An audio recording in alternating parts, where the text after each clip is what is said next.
ഗാന്ധിജി അഞ്ചാമതായി കേരളം സന്ദർശിച്ചത് 1937. ഗാന്ധിജി അവസാനമായി കേരളം സന്ദർശിച്ച വർഷം 1937 ജനുവരി 12.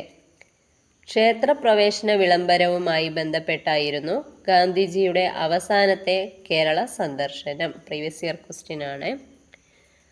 ക്ഷേത്രപ്രവേശന വിളംബരം നടത്തിയ തിരുവിതാംകൂർ രാജാവാണ് ശ്രീ ചിത്തിര തിരുനാൾ ബാലരാമവർമ്മ.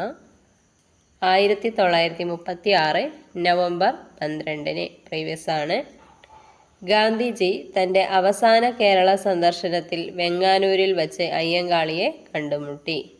അയ്യങ്കാളിയെ പുലയ രാജ എന്ന് വിശേഷിപ്പിച്ചത് ഗാന്ധിജി. ഇതും പ്രീവിയസ് ഇയർ ക്വസ്റ്റ്യൻ ആണ്.